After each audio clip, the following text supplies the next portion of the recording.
హల్లెలూయా! Good morning. మేల్కొన్నారా? యేసయ్య మాటలు వినడానికి సిద్ధంగా ఉన్నారు. మీరు ఇతర దేశాల్లో నుంచి చూస్తున్నారేమో, ఇది మీకు ఈవినింగ్ ఏమో, ఆఫ్టర్నూన్ ఏమో, మరో సమయం ఏమో, ఏదో సమయంలో మీరు కూడా కొంతమంది ఉదయమునే లేవలేని వారు, కొంతమంది పని పాటలకు పోయేవారు మరో సమయంలో ప్రతిరోజు అనుదిన ధ్యానాన్ని వీక్షిస్తున్నామని తెలియజేస్తున్నారు. ఈ అనుదిన ధ్యానాలను కొనసాగిస్తున్నాం. మన్నా ఆకాశం నుండి ఆనాడు ఇశ్రాయేలీయులకు కురిపించినట్లు ప్రతిరోజు దేవుని వాక్యం ద్వారా అనేక సత్యాలు మనకి బయలుపరచబడుతున్నాయి. వాటిని గ్రహిద్దాం, పాటిద్దాం, ఆశీర్వదించబడదాం. చిన్న ప్రార్థన. పరిశుద్ధుడా, నీకు వందనములయ్యా. వినుటకు శక్తి కలిగిన కొలది వారికి నీవు బోధించావని చెప్పబడినట్లు ఈ రాజుల చరిత్రలో నుండి మాకు అవసరమైన మేము విరిగి గ్రహించుకోగలిగినంతగా నేర్చుకున్నట్లుగా మా మనోనేత్రాలు తెరువమని క్రీస్తు నామములో అడుగుచున్నాము తండ్రి. ఆమేన్. దేవునికి స్తోత్రం. యూదా రాజుల గురించి వరుసగా చూసుకుంటూ వస్తున్నాం.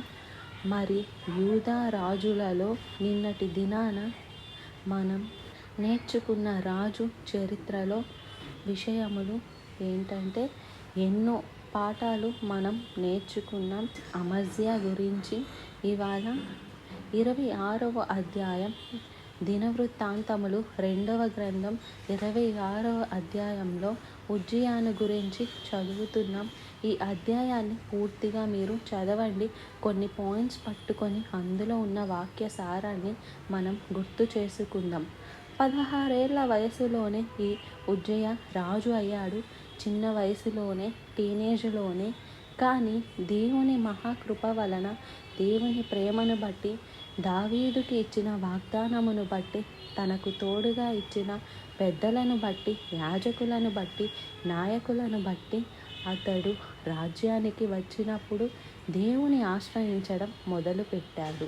దేవుడే నా ఆశ్రయము, నా దుర్గము, నా కొండ, నా కోట అని మనం పాటలు పాడుతున్నాం. కానీ ఆయన్ని మనం ఆశ్రయిస్తే, అంటే ఆయనే నా దిక్కు, ఆయనే నా గతి, ఆయనే నా సమస్తము, ఆయనే నాకు చాలు అని మనుషులను ఆశ్రయించుట కంటే, డబ్బును, లోకములోని కార్యాలను కాక దేవుని మీద ఆధారపడినప్పుడు మనం ధన్యులం అవుతాం. ఇతడు దేవునిని ఆశ్రయించడం మొదలుపెట్టాడు.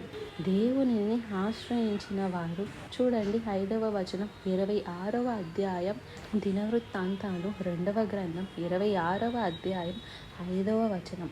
దేవుని ప్రత్యక్షత విషయమందు తెలివి కలిగిన జకర్యా దినములలో అతడు దేవుని ఆశ్రయించెను. అతడు యెహోవాను ఆశ్రయించినంత కాలము దేవుడు అతన్ని వర్ధిల్లింప చేసెను.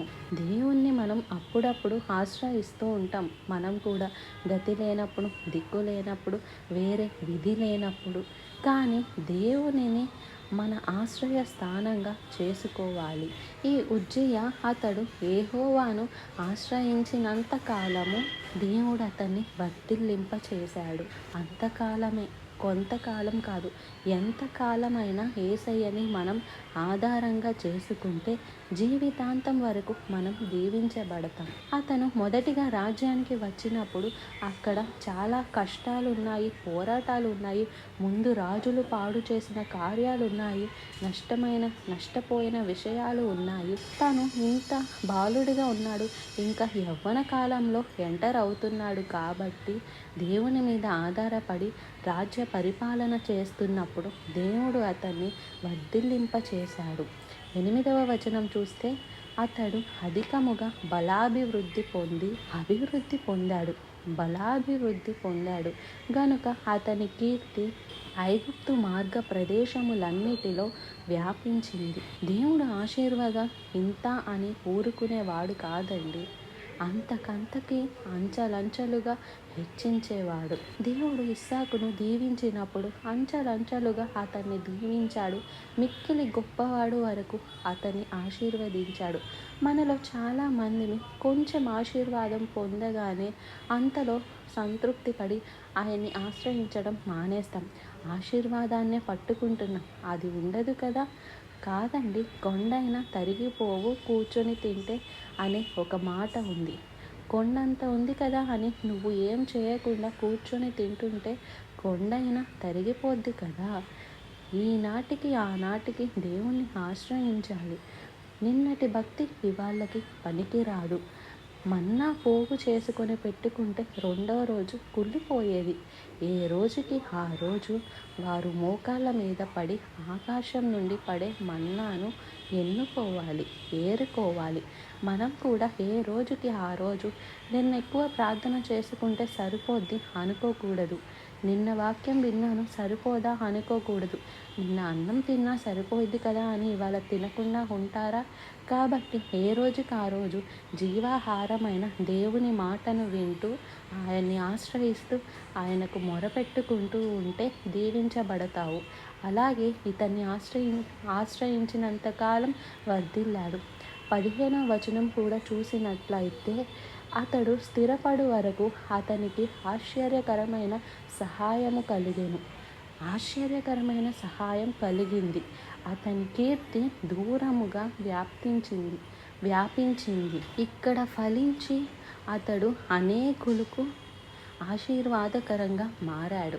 యోసేపు ఫలించెడు కొమ్మ, అది గోడల మీదకు ఎక్కి పక్కన వాళ్ళకి కూడా దీవించబడుతున్నట్లు నిన్ను నేను ఆశీర్వదిస్తాను, జనములకు నిన్ను ఆశీర్వాదకరముగా చేస్తానని దేవుడు అబ్రహాముకు చెప్పినట్లు నాకు ఈ ఆశీర్వాదం ఉంది, కడుపు నిండా తింటున్నాను, పడుకుంటున్నాను, నాకు కావలసినవన్నీ ఉన్నాయి అని సంతృష్టి పడక నిన్ను బట్టి నీ కుటుంబం అంతా, నిన్ను బట్టి నీ చుట్టూ ఉన్నవారంతా దీవించబడినట్లుగా ఇంకా నీ కీర్తి దేశ విదేశాల వరకు చేరాలని, నీ సాక్ష్యము కోట్ల మందికి దీవెనకరంగా ఉండాలని, అంతకంతకు నిన్ను వర్ధిల్లింప చేయాలని, స్థిరపడాలని ఆశపడుతున్నాడు.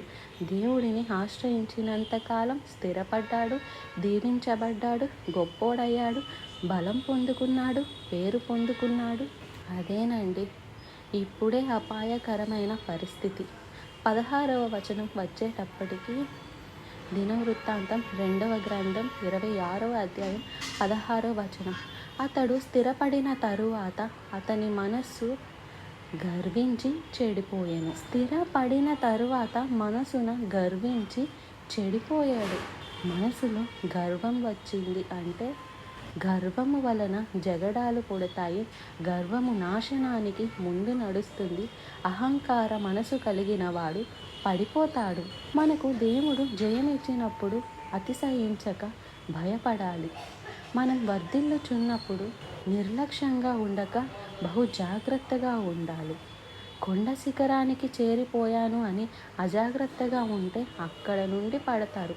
పతనం భయంకరంగా ఉంటుంది. దేవుని యందు భయభక్తులు కలిగి మనము వర్ధిల్లుతున్నప్పుడు, దినాభివృద్ధి పొందుచున్నప్పుడు సమస్తమైన ఘనత మహిమ దేవునికే చెల్లించాలి. ఇక నాకు తిరిగే లేదు అనుకున్నాడు. ఇక నా మాటకు తిరిగే లేదు అనుకున్నాడు. అంతగా హెచ్చించబడ్డాడు, దీవించబడ్డాడు.